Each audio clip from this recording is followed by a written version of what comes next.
The coffee was bad. Not bad the way diner coffee is bad, where it's been sitting too long and tastes like someone boiled a leather shoe in it. This was bad in a more personal way. Bad like it knew Kale Morrow had made it himself at 1 a.m. using a machine that hadn't been cleaned since the previous summer, and it was judging him for every choice that had led to this moment. He drank it anyway. The station hummed around him. Not a dramatic hum. Not the kind of hum that signals something important is about to happen. It was the hum of aging equipment doing its job without enthusiasm. The particular sound of machines that had long ago given up hoping anyone interesting would come along. Kale had been at the listening post for 3 years. He was the only person awake in it right now, which was fine because the thing about deep space signals monitoring at 2:47 in the morning is that nothing ever happens. That was the whole job. Listen for nothing. Confirm the nothing. Write a small report about the nothing. Drink coffee while the nothing continues. He had a calibration error on antenna array 7 that nobody had asked him to fix. He was fixing it anyway, because the alternative was staring at a blank readout, and the blank readout always made him think about his ex-wife, who had described living with him as like being married to a parked car, which he'd found unfair at the time, and had since privately decided was pretty accurate. So antenna 7. He was elbow-deep in a diagnostic panel, flashlight in his teeth, when the main board behind him made a sound it had never made before. Not an alarm, not a warning tone. Something between those, a sharp, sustained note that didn't match any of the 12 alert profiles he'd memorized. He stayed in the panel for 3 seconds. The note continued. He pulled out, crossed the room, looked at the screen. A signal had locked. Clean, structured, coming from a bearing of 314.7 degrees declination at roughly 23 light-years out, which was the kind of distance that should have meant radio noise, cosmic background scatter, the usual beautiful garbage of deep space. What it should not have meant was a coherent, repeating signal arriving on a frequency that nothing natural used. Nothing natural used this frequency because the math that governed this frequency was, at its core, too intentional. Kale had learned this in his first 6 weeks here, delivered in a 2-hour lecture by Dr. Fen Ockaffer, who had described it like this. Nature doesn't write in prime sequences, Kale. When you see this frequency light up, that means someone sat down and decided to use it. And that someone is not from here. The frequency was lighting up. Kale ran the interference check, clean. He ran the source triangulation. Consistent, stable, not a pulsar. Pulsars drift in microsecond variance patterns you could measure with a decent watch. This didn't drift. He ran the spectral analysis.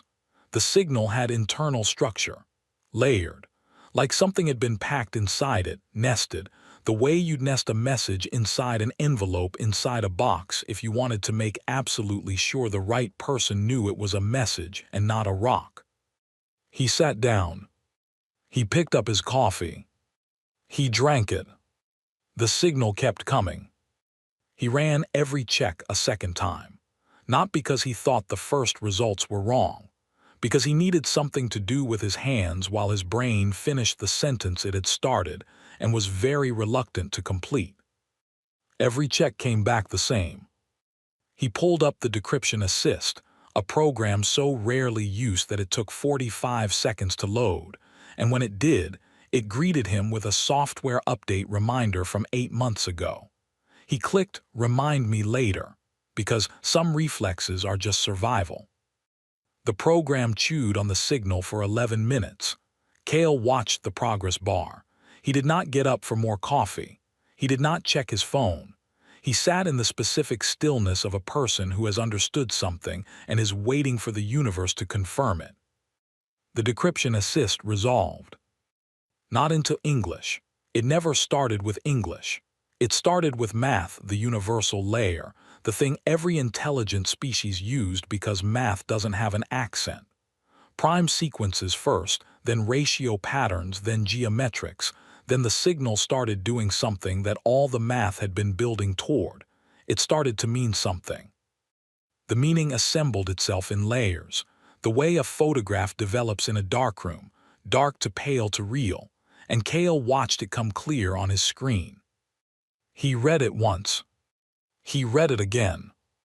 He put his coffee cup down on the edge of the console, and it was slightly too far and it tipped, and he grabbed it and set it down properly. And then he sat very still, and then he read it a third time. It was short. Whoever had sent it had understood that length was not the point. The point was to get in, say the thing, and get out before anyone on their end noticed the signal had been sent. It said, "You have been noticed. Your world has been assessed and marked. There is a list, you are at the top of it now, a fleet will come. It will leave your star system empty. I am not permitted to tell you this, I am telling you this. You have 30 days from the arrival of this signal. I do not know what you can do with 30 days. I do not think you can do anything. Run if there is somewhere to run. I am sorry. Do not reply to this frequency, it is monitored. I will not send another message." Below that, a coordinate string, not a name. The signal cut off at 3:02 a.m. Cale sat in the silence of the station. Outside the single reinforced window to his left, the New Mexico desert was doing its usual thing, existing without permission, enormous and flat and indifferent, the kind of landscape that doesn't care whether you have a crisis or not. The stars above it were the same stars they'd always been. The Milky Way cut across the sky in its slow, permanent streak. Same stars. Different meaning. He reached for his coffee. It had gone cold while he'd been reading. He drank it cold. There was a thing that happened in the army, he'd seen it, had been part of it, when a patrol got hit and the first 3 seconds were just bodies doing what training told them to do while the brain caught up. The hands moved before the understanding arrived. He'd always thought that was a design flaw. He'd been corrected by a sergeant who said, "No, Morrow, that's the feature. The brain is the slowest thing in a firefight. Let the hands work." His hands were already at the keyboard. He opened his internal message system. Not the emergency protocol. The emergency protocol went to 12 people simultaneously and triggered a cascade of calls and alerts that would pull people out of bed and start a process that, once started, couldn't be undone. He wasn't ready for that. He didn't know yet what he was ready for. He opened a regular message, the kind you'd send about a broken coffee machine or a software licensing problem. He typed a name into the recipient field, Dr. Fenn Acaffer, head of signal analysis. The only person at this station who had ever looked at a readout and gone quiet in a way that suggested the quiet was respect rather than boredom. He typed, "Fenn, I need you to come in early, like now early. Like I know it's 3 a.m. and I know you hate me and I know this is how every disaster movie starts, but I need you to come look at something before I do anything about it. Don't forward this to anyone. Don't call anyone. Come in and look at what I'm about to attach and then we'll figure out the next part together. K." He attached the full signal data, the raw feed, the decryption assist output, all 12 check results, everything. He moved his mouse to the send button. He sat there for a while. Outside, the desert, the stars, a distant highway, so far away the headlights of passing cars were just slow horizontal sparks, people going somewhere at 3 a.m. for their own private reasons, lives full of problems that were the right size for human beings to have. He thought about the word fleet. He thought about the coordinate string at the bottom of the message, which, when he'd run it through the astronomy assist, had resolved to a point 23 light-years out and slightly above the galactic plane, a region of space that contained no catalogued stellar objects, just space. The kind of space that something could wait in if it didn't want to be seen while it waited. He thought about 30 days. He clicked send. Then he got up, went to the coffee machine and made another pot. While it brewed, he went back to antenna 7. The calibration error was still there. He worked on it with steady hands, checking connections, running the diagnostic sequence, the familiar rhythm of a small, fixable problem, and when the coffee finished, he poured a cup and drank it standing up. Looking at the main board. The signal was gone, silence on every frequency, the universe back to its usual magnificent indifference. But the decryption assist was still open on the screen, the message still there, the words still the same as they'd been the first 3 times he'd read them. "You have been noticed." He looked at the message for a long time. Then he looked at the coordinate string again, the one at the bottom, the thing that wasn't a name. He ran it through the astronomy assist a second time, slower this time, making it work through every possible interpretation. The assist chewed through galactic cartography for 90 seconds and then returned the same result as before: empty space. No cataloged objects, nothing there that science had put on a map. He switched windows, opened the radio telescope's historical log, every archived reading from that bearing over the past 6 months, scrolled back, read. 43 days ago, a faint, anomalous reading on a different frequency. Brief, dismissed at the time as interference. The notation in the log read, probable natural source, no follow-up required, signed by him. He stared at his own handwriting on the screen. 31 days ago, another brief anomalous signal, different frequency again, same bearing, same dismissal. This one wasn't even logged properly, just a footnote on the nightly report that nobody would have looked at.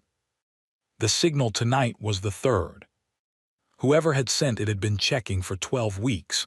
Small signals first. Pings, practically. Knocking on the door with one knuckle before finally putting their shoulder into it. They'd been careful, deliberate, patient in the way that things are patient when they have time. He thought about what it meant that whoever sent the message had bothered to be careful, had not wanted to be detected, had gone to significant effort to reach Earth in a way that would land cleanly, decode correctly, arrive with enough translation architecture that a human being in a room at 3 a.m. could read it without a linguistics team. They'd thought about the person on the receiving end.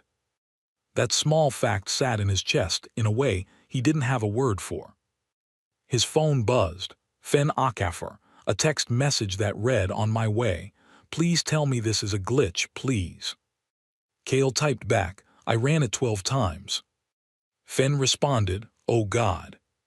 Kale set his phone face down on the console, looked at the window. The desert was starting to go from black to that deep pre-dawn purple that meant the world was working on morning regardless of what anyone wanted. He thought about the message again, the last line, "I do not think you can do anything."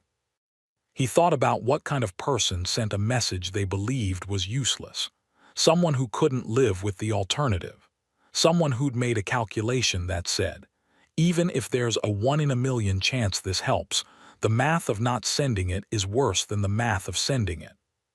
He knew that math. He'd known people who operated on that math, medics mostly.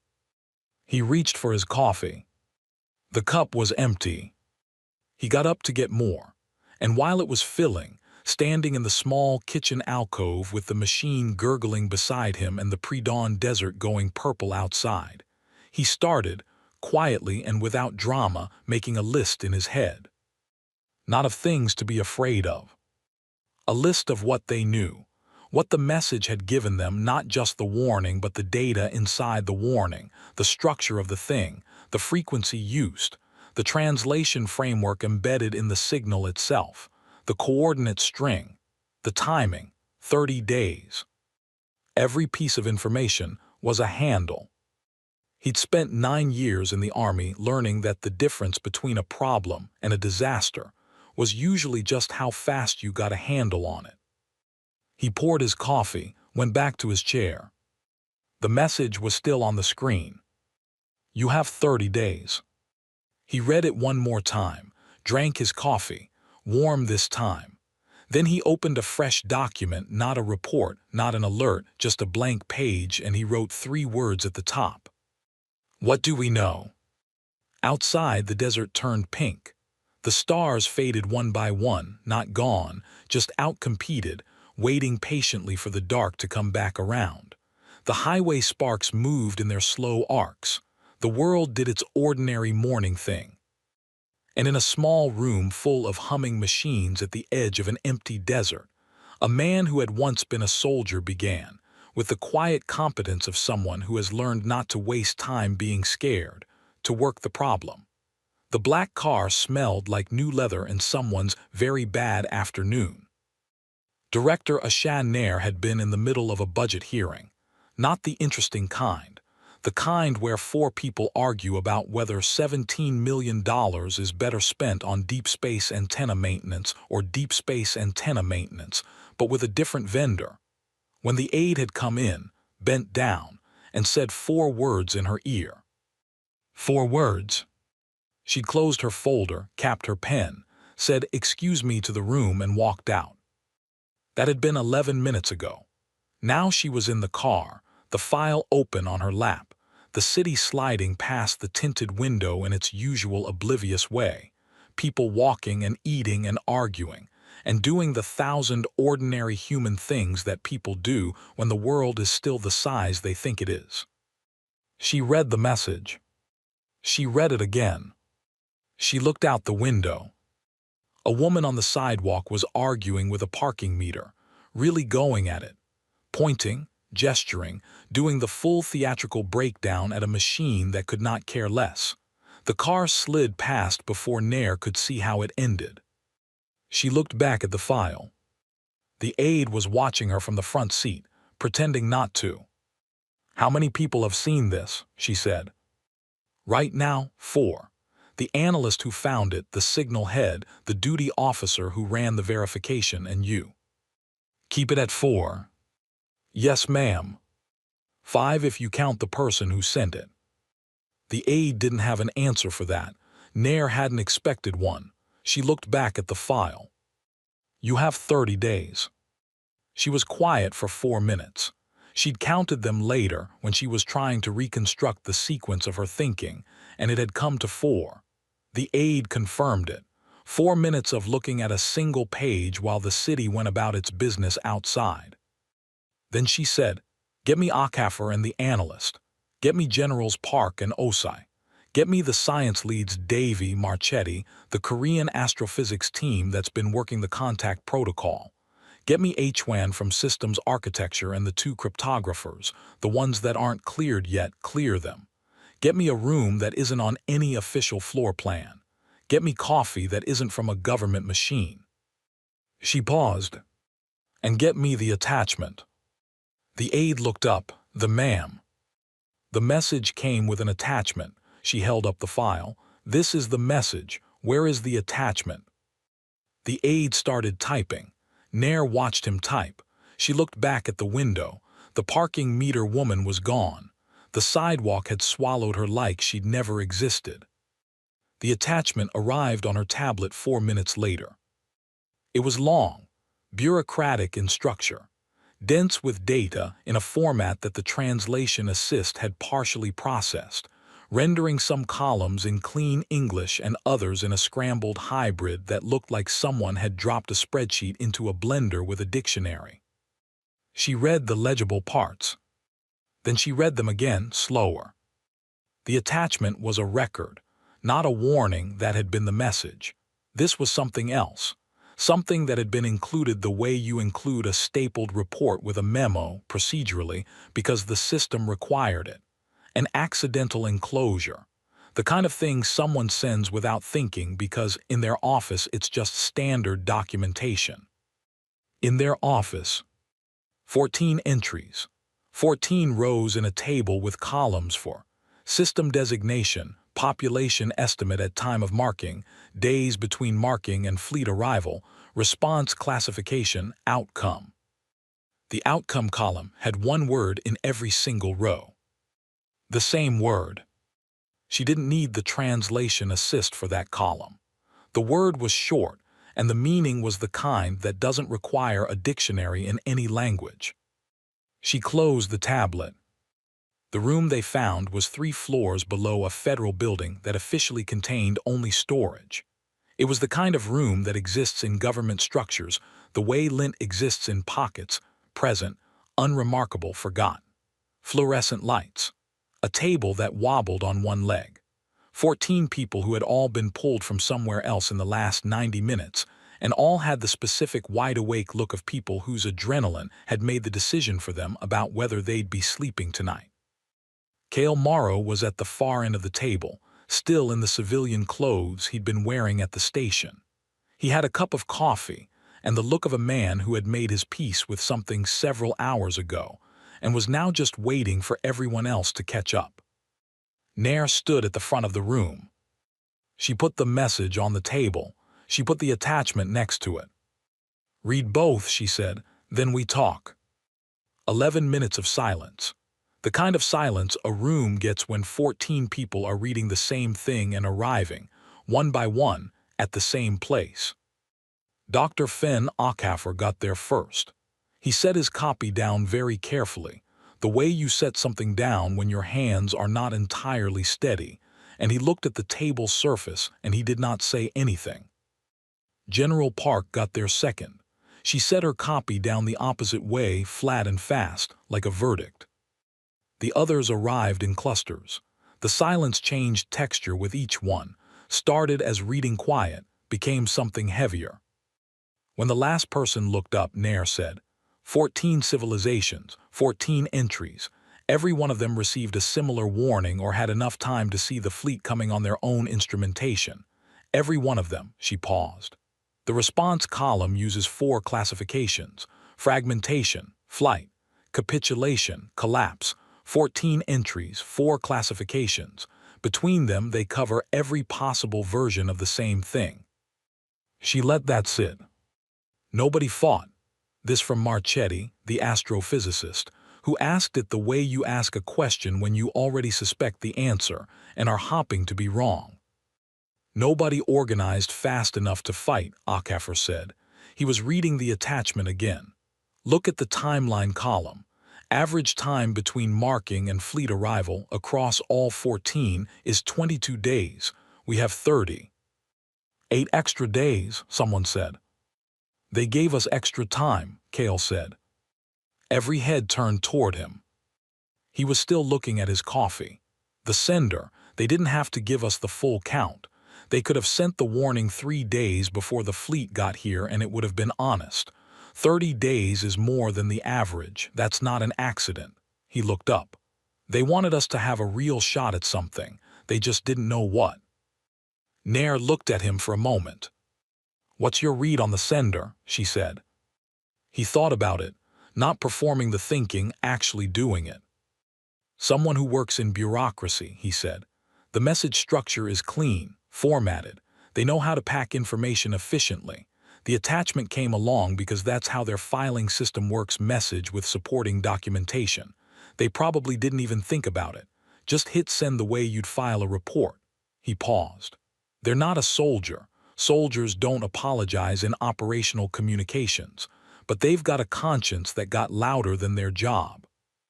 Nair nodded once, filed it. "The coordinate string at the bottom," said the younger of the 2 cryptographers.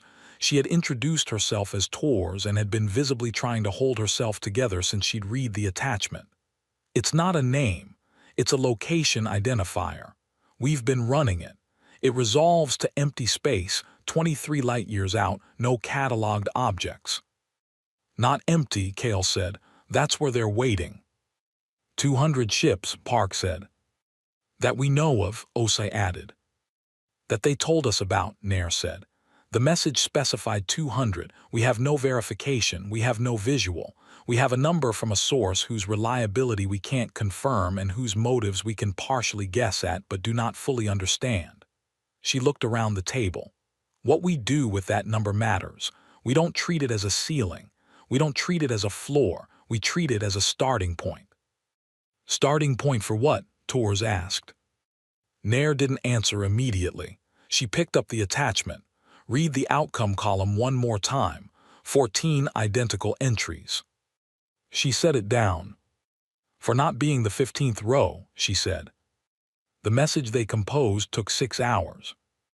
Not because the words were hard to find.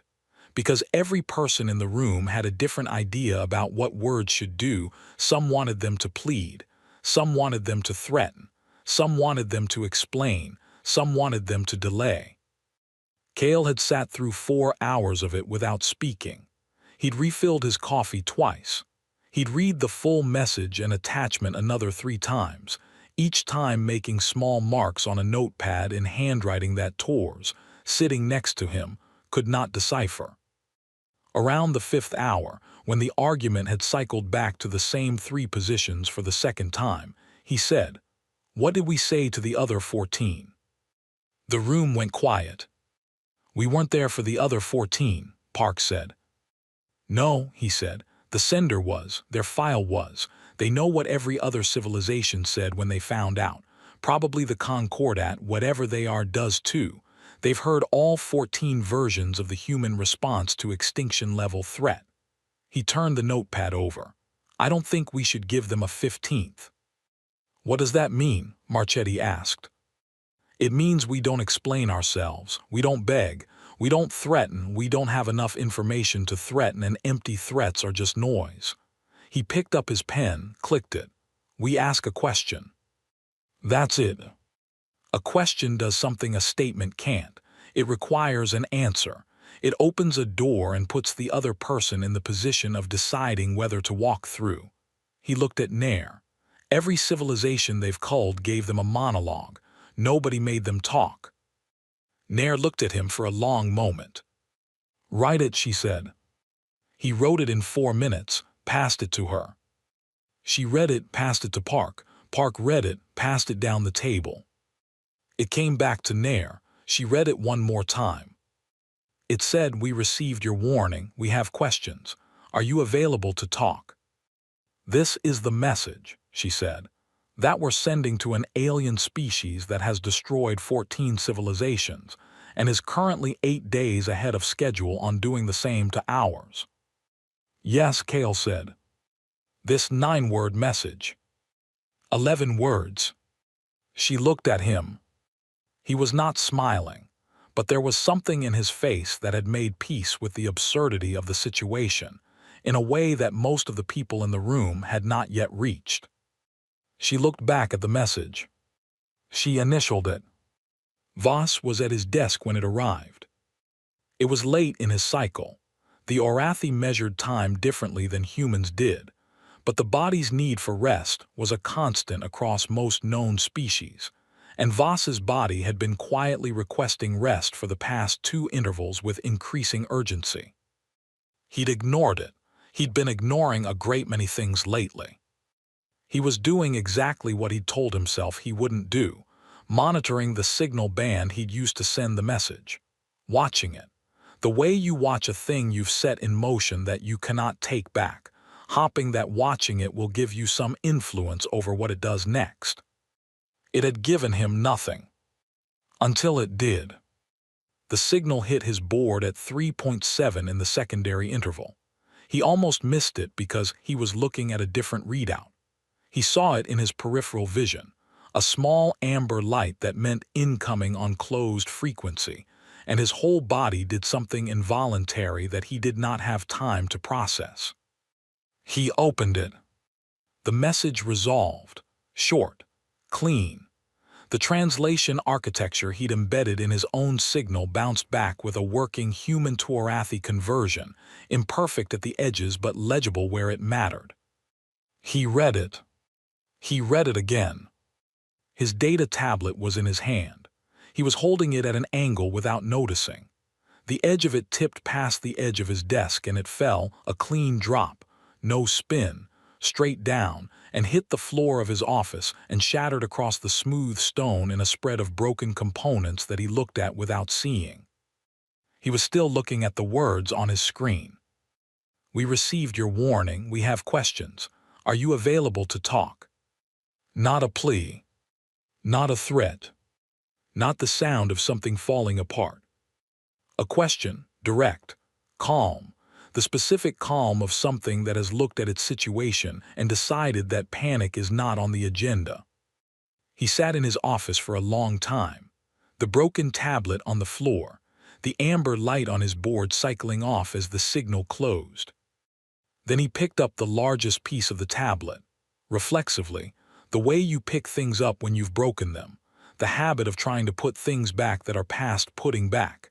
And he held it, and he thought about 14 files in a record that he had spent 6 years compiling, 14 civilizations reduced to a row in a spreadsheet, and how none of them, not one, had looked at 30 days and said, "We have questions." He set the broken piece down, went to his window.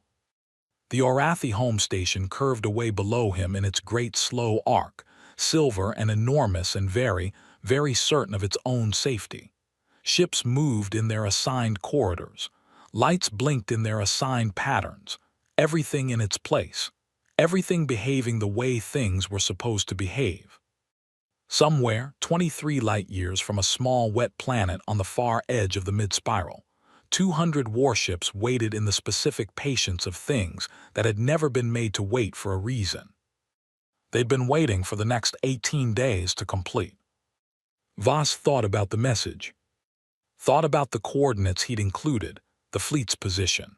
An accidental mercy, because whoever decoded it would know where the fleet was waiting, and that was one less unknown in an ocean of them. Thought about the attachment. He had not meant to send the attachment. He was a bureaucrat. He always sent the attachment. He pressed his head against the cool material of the window. Outside, the station turned. Everything correct. Everything in order.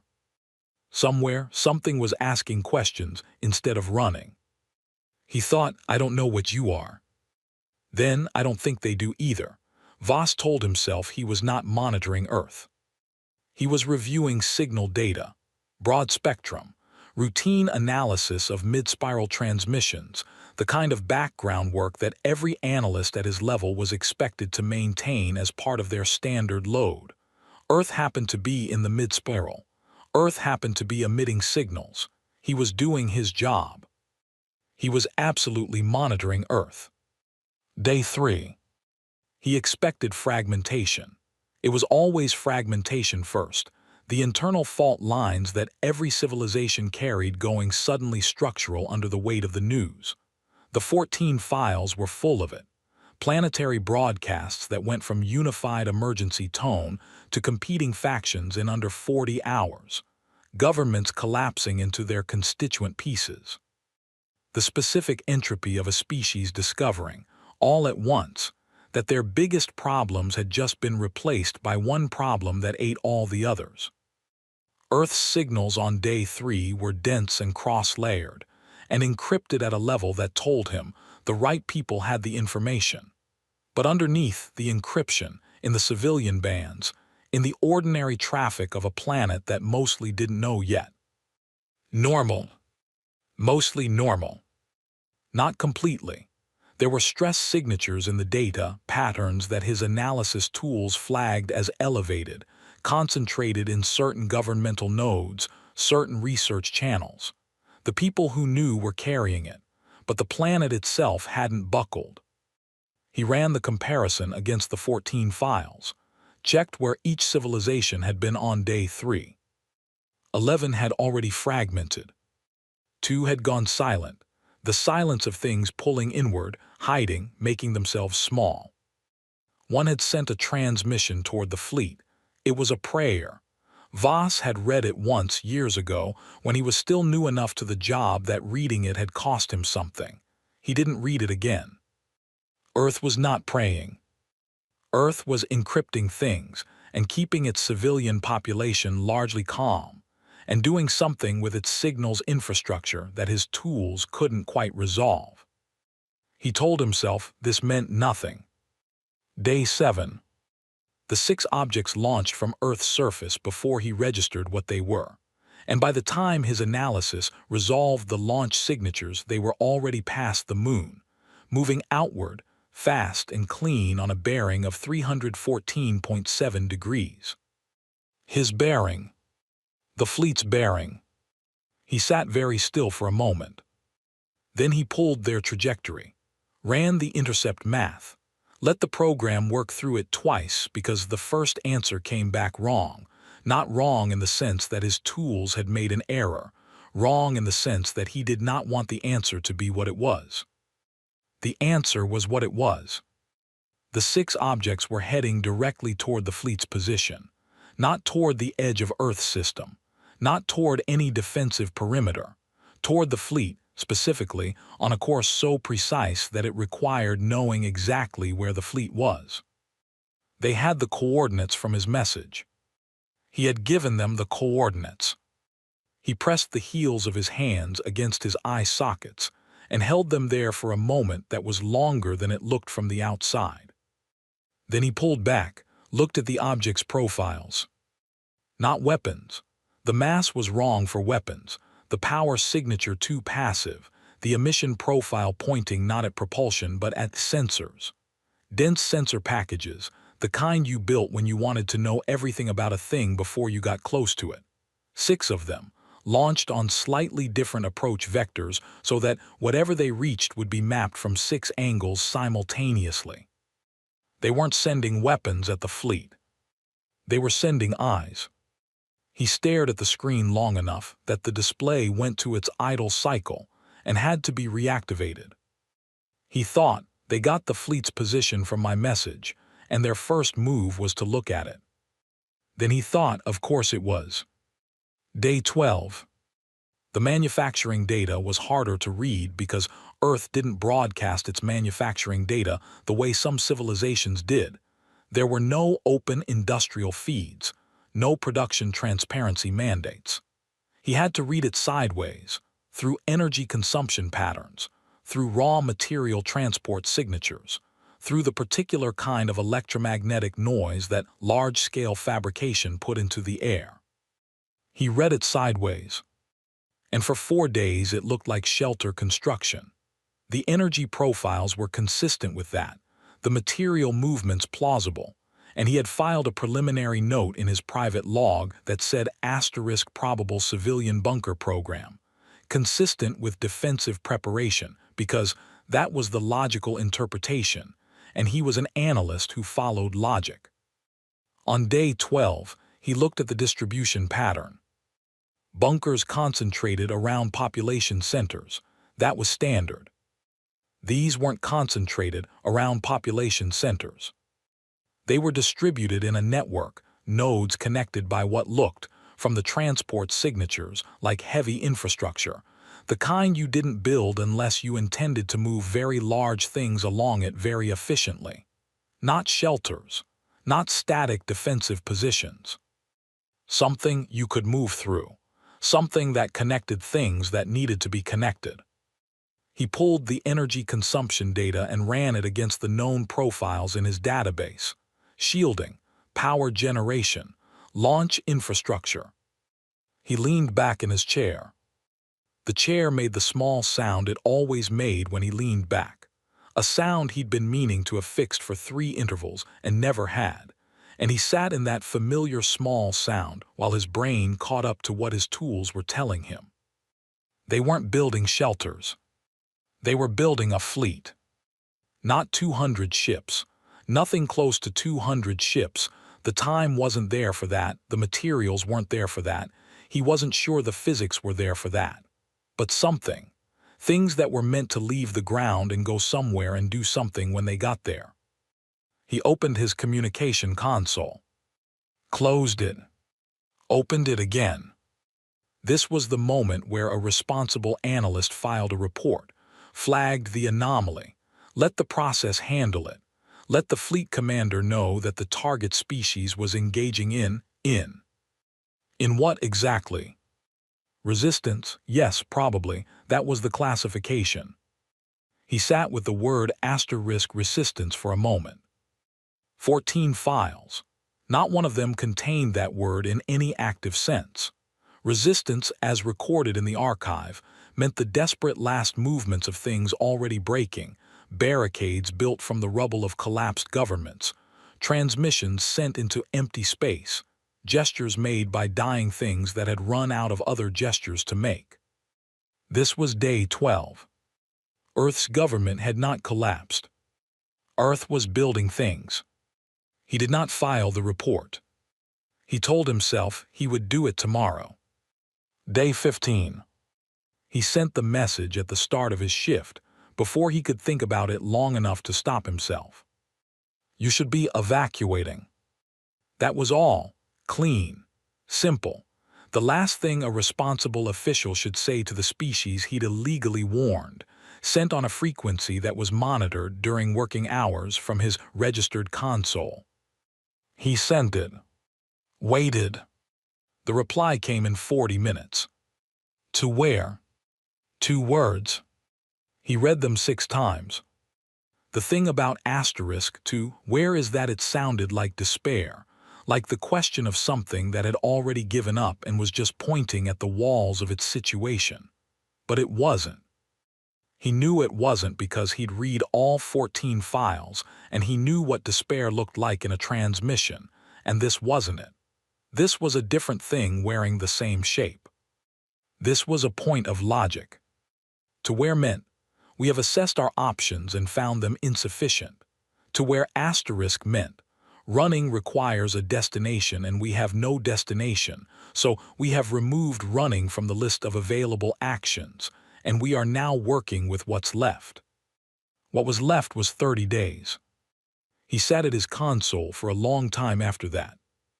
He had no answer. He had never had an answer. He had sent the warning without an answer because you didn't need to have the answer in order to know that someone deserved the question. He did not send another message. He kept watching. Day 22. The transmission that hit the fleet's position was clean and structured and addressed, formally, with correct header protocol, as if whoever sent it had researched the Concordat's communication standards and used them deliberately to the commanding officer of the approaching force. Admiral Drenthal received it at the start of his command cycle. He read it 3 times. He had commanded the culling fleet for longer than some civilizations had maintained written language. He had received a great many transmissions from target species. He had filed them all. He remembered only a few, the ones that had contained in their final desperate lines something that briefly resembled dignity. This one was not final, and it was not desperate. It was a request for a ceasefire negotiation, written in Concordat standard protocol, with terms. Terms offered by the species being culled. He stood at his command station and read it again, more slowly. The terms were not unreasonable. That was the thing his brain kept returning to, worrying at, unwilling to put down. They weren't a bluff. They weren't the inflated demands of something that knew it had nothing. They were specific, bounded, written by something that understood the structure of a negotiation because it had done negotiations before, had learned the grammar of compromise and was applying it here to this, to a fleet bearing down on it from 8 days out. They are negotiating, he thought, with a fleet. He almost laughed. He didn't.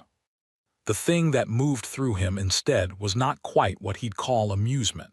He had a word for it in his language, the particular sensation of encountering something that had no business being what it was. He filed the transmission under standard protocol. Then he went to the viewport and looked at the dark. 8 days. He had done this 14 times. He knew what 8 days felt like from this position, the specific weight of the distance closing, the math of it, the certainty. It was one of the few certainties he carried without question. He stood at the viewport, and for the first time in longer than he wanted to count, the certainty felt like a thing that could be moved. He did not like that feeling. He went back to work. Day 29. The 6 sensor probes reached the fleet at 3:40 in the fleet cycle, while most of the crew was in their rest period, and the skeleton watch was doing what skeleton watches do, being bored in a professional capacity. The first probe arrived without announcement. No signal, no transmission. It simply appeared on the perimeter sensors at exactly the range its trajectory had pointed it toward, and it sat there for 11 seconds. And in those 11 seconds it pulsed, a dense, rapid series of emissions in a dozen bands simultaneously, and the watch officer who flagged it had just enough time to categorize it as non-hostile before it destroyed itself. The second arrived 14 seconds later, same thing. Then the third, fourth, fifth, sixth. 2 minutes and 40 seconds total, then silence. The watch officer filed an alert. The analysis team came off rest. Drenthal was in his command station within 6 minutes of the last probe's detonation, looking at the spectral readout, looking at what the probes had emitted. They'd been mapped. All 200 ships. Complete structural mapping, hull composition, power distribution, weapon emplacement geometry, engine configuration, shield harmonics. Everything a military analyst would need to know about 200 warships to understand exactly how they were built and exactly where the seams were. Packed into a 2-minute pulse, sent home. Then the probes had taken themselves apart, so there was nothing to study in return. Drenthal stood at his console and looked at the data and felt the word arrive in his chest the way words sometimes arrived. Not thought, just there, like something that had been waiting for the right moment. Thalvrin. His language had a specific word for it. Most languages didn't bother, because most species encountered things that knew they should be afraid or things that didn't know and were subsequently destroyed. The middle case, the thing that doesn't know it should be afraid and acts, therefore, with a freedom that fear would have taken from it, was rare enough that most languages left it unnamed. His language had named it. He stood at his console and felt it and did not speak. One day. He looked at the dark outside the viewport. 1 day of distance. The math was the same as it had always been. The fleet was the same fleet. The target was the same category of problem it had been when he'd left home. He thought about the sensor probes, about the manufacturing signatures his intelligence team had been reporting for the past 10 days, the distributed network, the launch infrastructure, the things being built and connected and made ready in the specific way of things that intended to be used. He thought about the negotiation request, the terms, the absurdity of the terms. He thought about the question, "Are you available to talk?" He had not answered it. That was not his role. His role was the fleet, the closing distance, the certainty. The certainty that felt now, for the first time, like a wall that something had decided to walk through rather than stop at.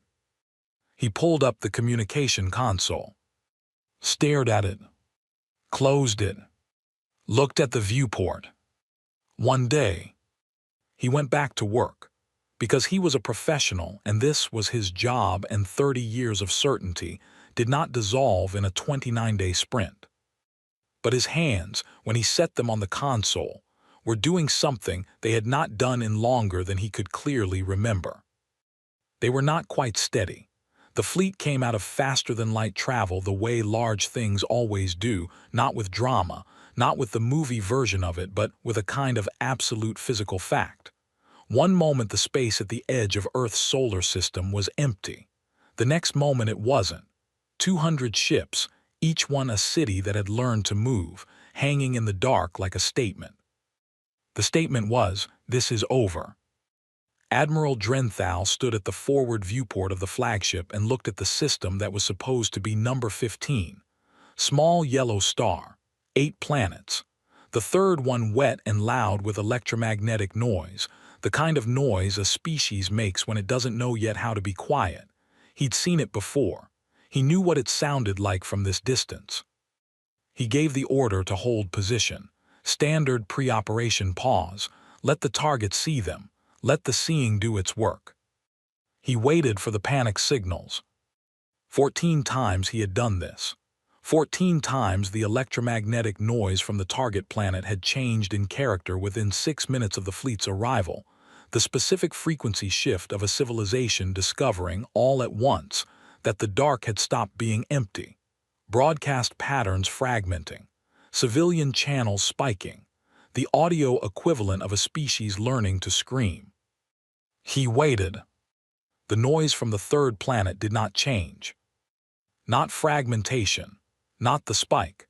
The signals were still dense, still encrypted, still moving in the controlled patterns of a communications infrastructure being managed rather than overwhelmed. They knew the fleet was here. They had known it was coming. They were not screaming.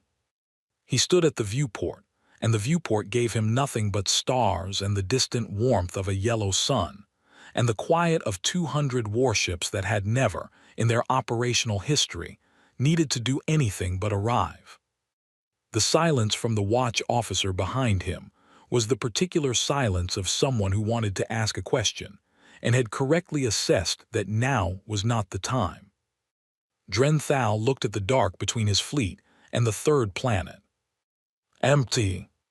He expected a debris field, not organized resistance. The analysis reports had been clear that Earth had nothing capable of standing against the fleet in a direct engagement, regardless of what they'd been building in the last 30 days. But debris, the desperate scatter of a species throwing everything it had at the math and hoping the math would blink. Empty. He turned from the viewport. Perimeter scan, he said. Running. 30 seconds. Clean, Admiral, no objects within. The sensor board lit up. Not an alert, not a warning tone, just a single contact resolving on the close-range array bearing 004, which was not the direction of Earth, which was not the direction of anything, which was a patch of space 600 meters off the flagship's port side that had been empty since the fleet arrived. Had been. The contact resolved into a ship. Medium-sized. Not large, not a threat in terms of mass. Human construction, the analysis subroutine confirmed in the same breath, cross-referencing against the manufacturing signatures from the last 30 days, the material compositions his intelligence team had logged, the particular engineering grammar of a species that had learned to build things in a hurry and had built them well anyway. It had been there. Since before the fleet arrived, it had been sitting 600 meters off the flagship's port side, with whatever passed for a human cloaking system wrapped around it, waiting. Not hiding. Waiting. There is a difference, and Drenthal felt it in his chest like a door opening into cold air. The ship hailed them.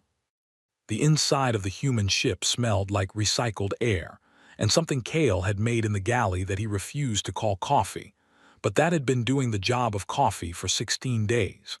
He was standing in the corridor outside the conference room in clothes that had been pressed once, and had given up on the concept since then, the closest thing to formal wear that anyone had been able to source in the time available, which told you something about the time available. Nair was beside him. She was looking at the door. If they fire on us, she said, we won't feel it. That's the optimistic read, Kale said. I know. I was agreeing with you. She looked at him. He looked at the door. They answered the hail, he said. That's the thing, they didn't have to, they could have fired the moment we decloaked. He paused. They answered it. They're curious. Something's curious. Curious is good. Curious means they want information, and wanting information means they think there might be information worth having, which means they think we might know something they don't. Do we? He thought about the 6 probe reports, the structural schematics of 200 warships, the complete hull composition analysis that Dr. HFY had spent 11 days turning from raw data into something an engineer could actually use. Yeah, he said, we do. The conference room door opened. 2 Orathi guards in the specific posture of beings who were professionally calm and personally unsettled came through first, then 2 aides with data pads, then Admiral Drenthal. He was tall, not startlingly tall, human range tall near enough, but the way he occupied space was different. The way very old things occupy space. Like the space had been rearranged to accommodate him a long time ago and hadn't been put back. His face was the face of something that had made a great many decisions and stopped being bothered by most of them. He looked at Kale. He looked at Nair. He looked at the table, human-made, bolted to the floor, 2 chairs on each side, a surface that didn't wobble because Tors had fixed the wobble at 4 a.m. 2 days ago with a piece of hull shielding and considerable profanity. He looked at the 2 cups on the table. "Sit down," Nair said, "please." It wasn't a question. It wasn't aggressive.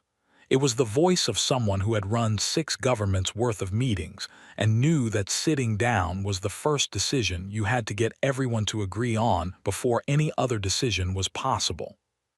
Drenthal sat. His aides did not sit. They stood behind him, which was fine, because Kale was also not sitting yet. He was at the small counter along the wall, doing something that involved a flask and 2 cups, and a level of concentration that was either completely genuine or a very good performance of completely genuine. He brought the cups to the table, set one in front of Nair, set one in front of Drenthal. Sat down. Drenthal looked at the cup. "Coffee," Kale said.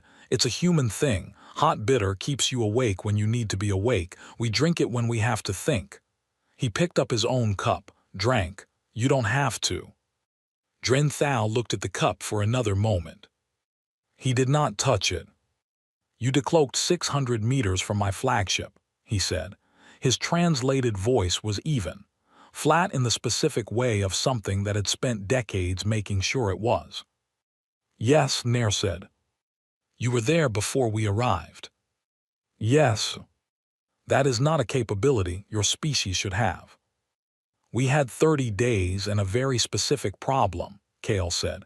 "You'd be surprised what that combination produces." Drenthal looked at him.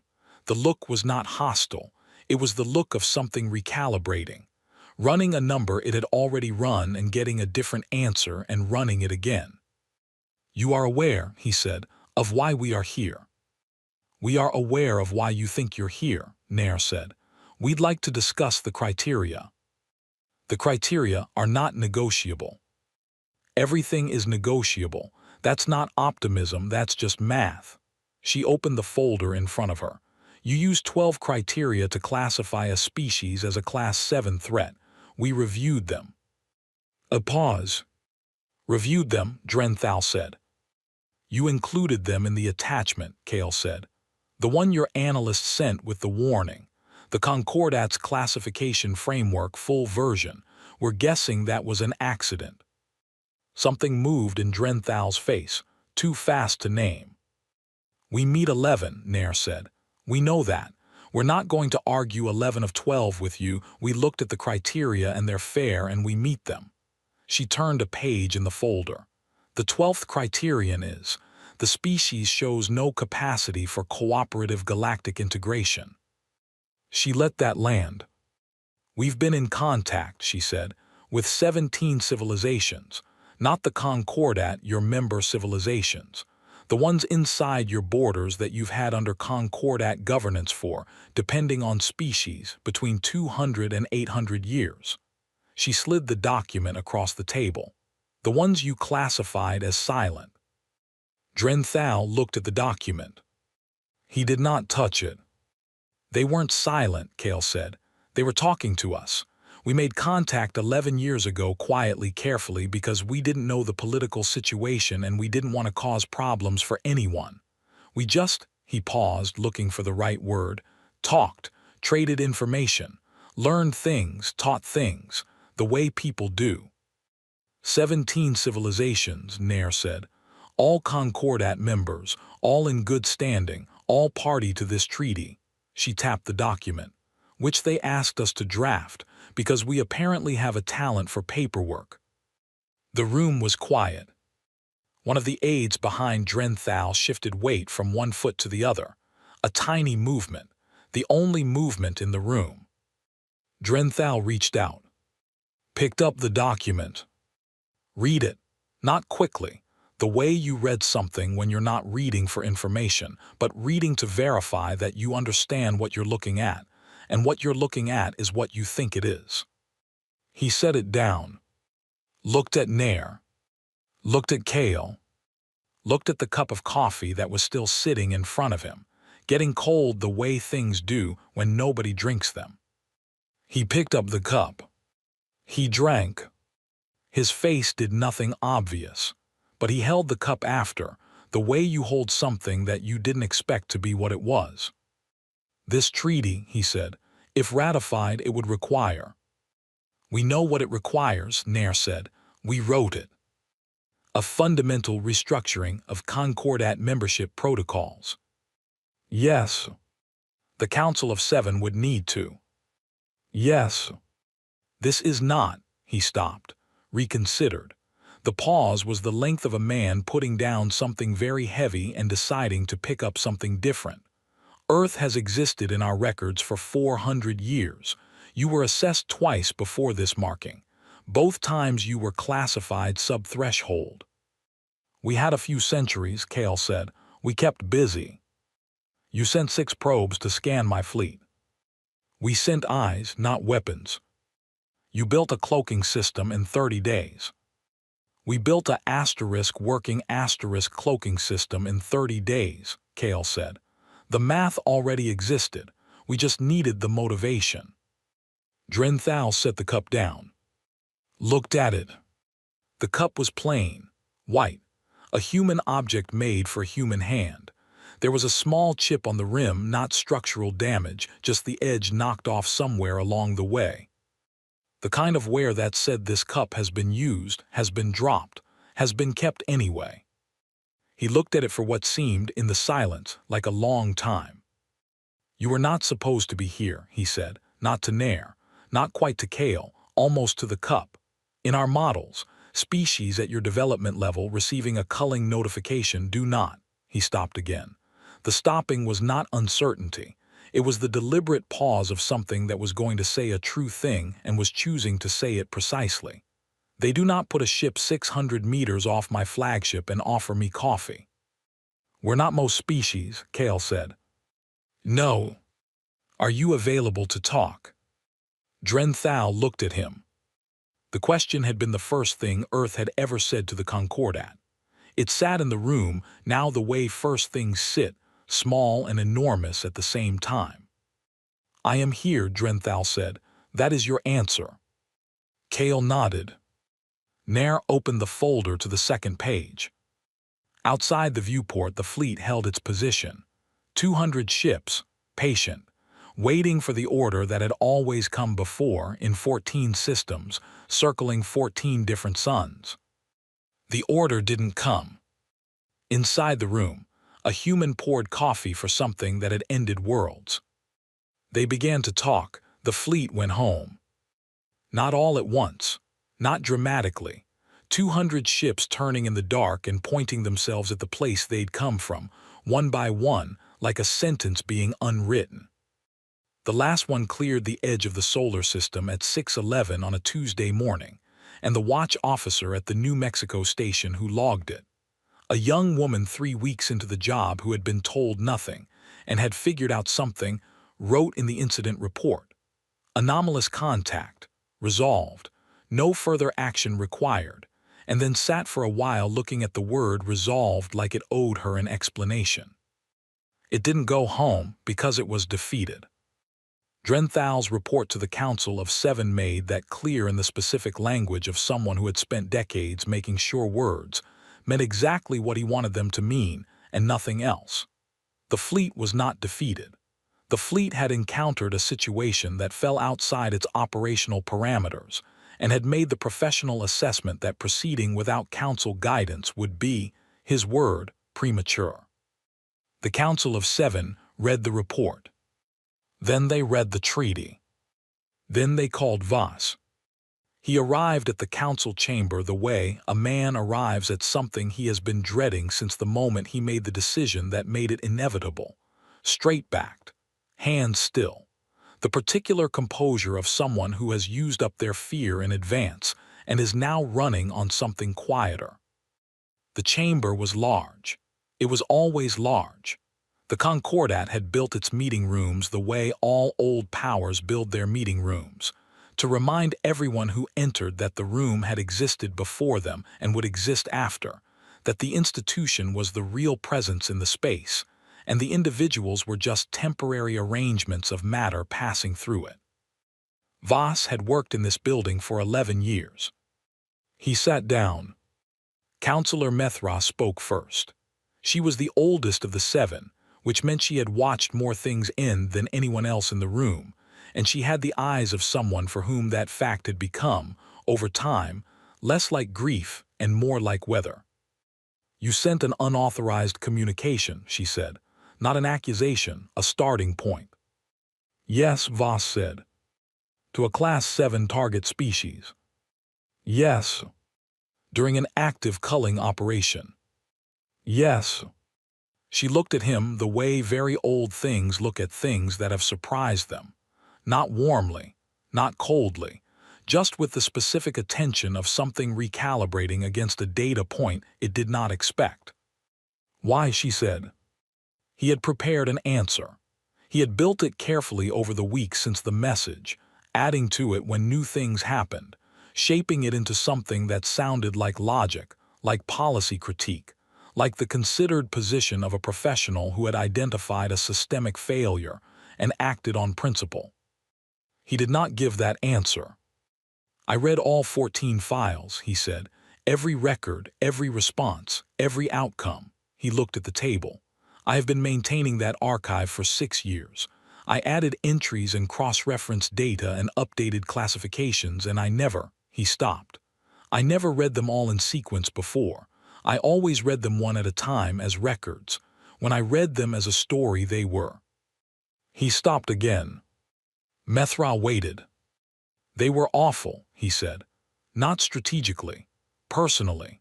They were personally awful in a way I was not prepared for, and I could not stop thinking about the 15th entry, and I could not make the thinking stop, and eventually I sent the message because it was the only thing that made the thinking quiet." The chamber was still. The other 6 counselors had the various expressions of beings who had expected a defense and received a confession, and were not sure yet what to do with the difference.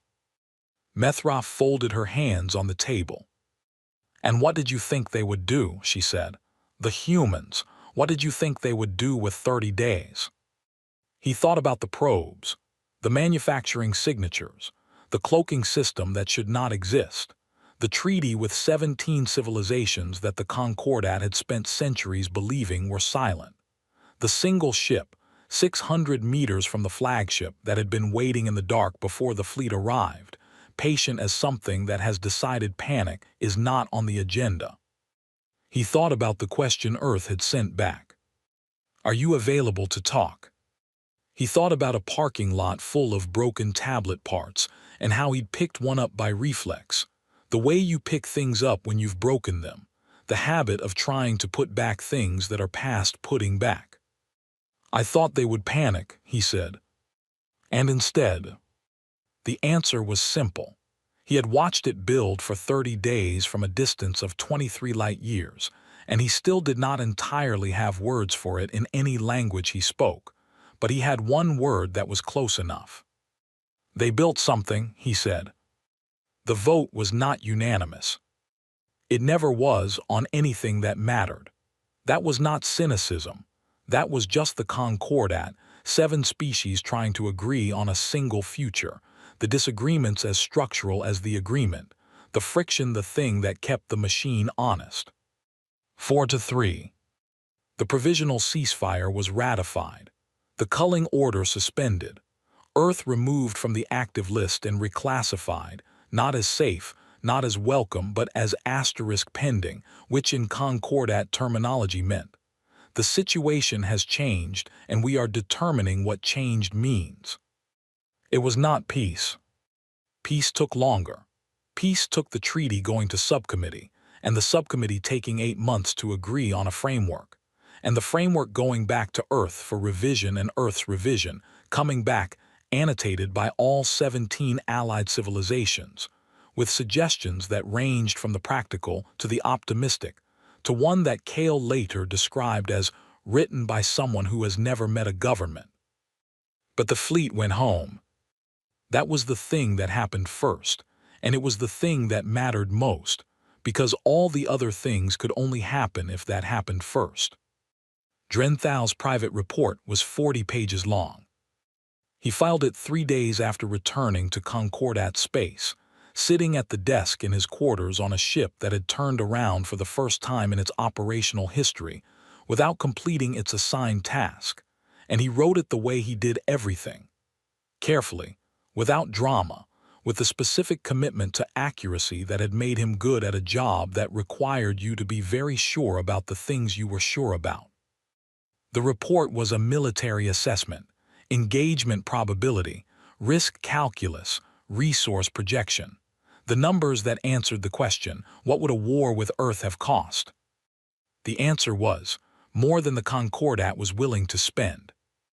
Not because Earth's military capacity was equal to the fleet's.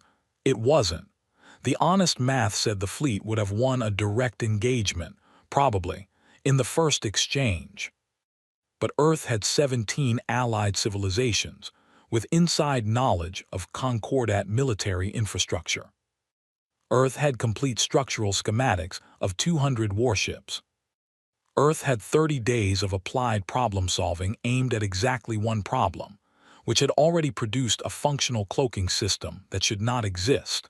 And the math said that given another 30 days, another 60, another year, the number of things Earth produced that should not exist would scale in a direction that made the word asterisk probably asterisk load-bearing, in ways the Concordat preferred to avoid.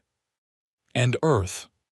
His report noted in its final section, in the specific dry language of a military officer, stating an observation he cannot quantify but cannot omit. Earth did not appear to recognize when it should stop. Every other civilization in the culling record had a ceiling, a point where the weight of the situation made them fold inward, accept the math, give up the ground. Every one of the 14 had hit that ceiling within the first 8 days. Earth had been given 30. He did not think they had hit the ceiling. He did not think they had found it yet. He wrote that in the report, underlined it, not as a threat, as a data point, the most important data point in 40 pages of data points. Earth does not appear to become cheaper the longer you wait. He filed it, poured something from the cabinet in his quarters that was the Arathi equivalent of a drink at the end of something long, sat with it. He thought about the coffee. Bitter, hot, the specific function of a thing designed to keep you awake when you need to be awake. He had not expected to like it. He had liked it in the way you like something that is honest about what it is. He thought about the chip on the rim of the cup. Used, dropped, kept anyway. He drank his drink and looked at the dark outside his viewport, which was ordinary dark now, travel dark, the dark between places rather than the dark before something. He thought, I have destroyed 14 civilizations.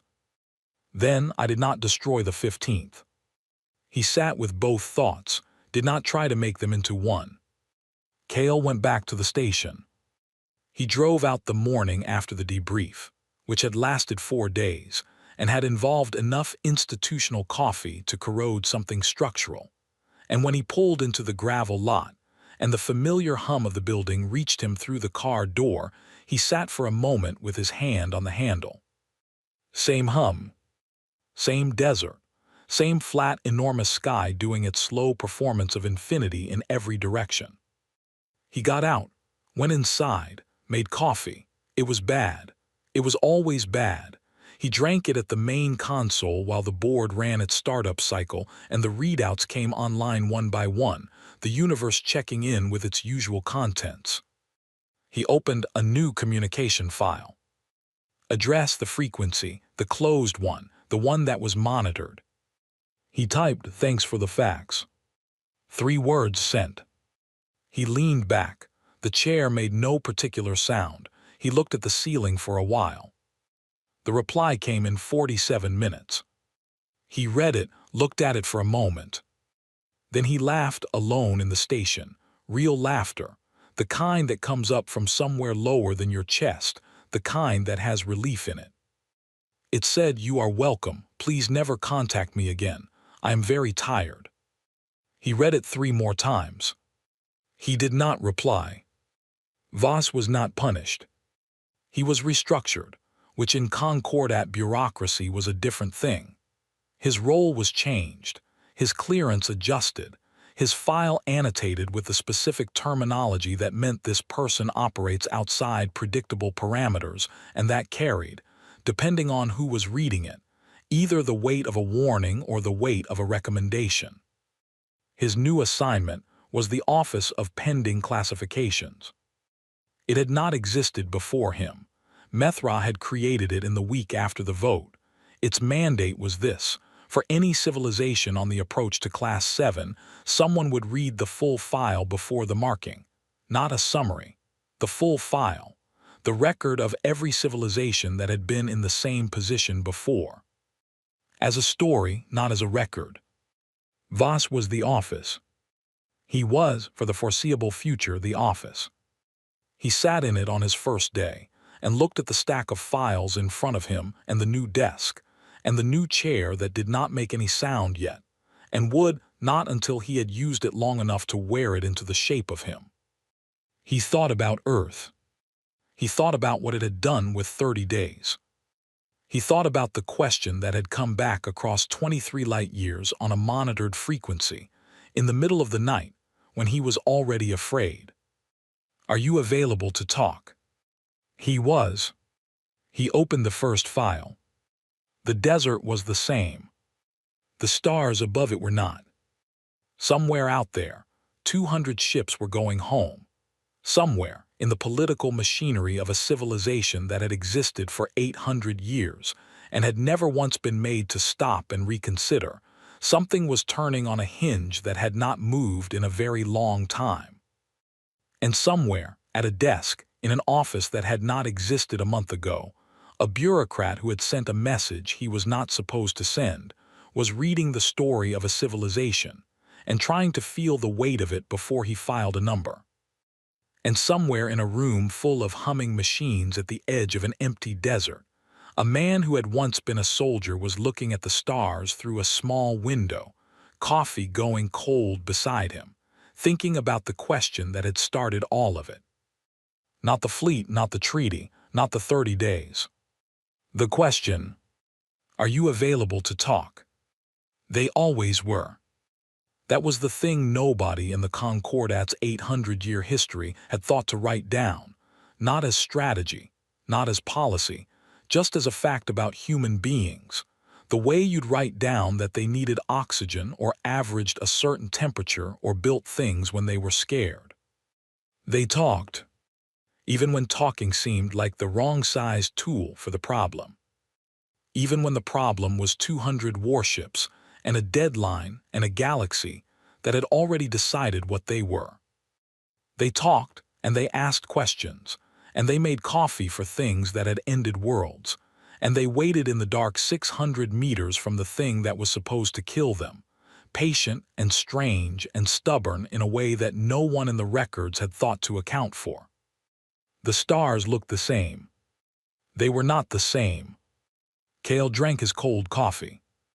Outside, the desert held the dark the way it always did, without effort, without drama, just the enormous ordinary fact of existing in the middle of something much larger than itself, and not particularly minding.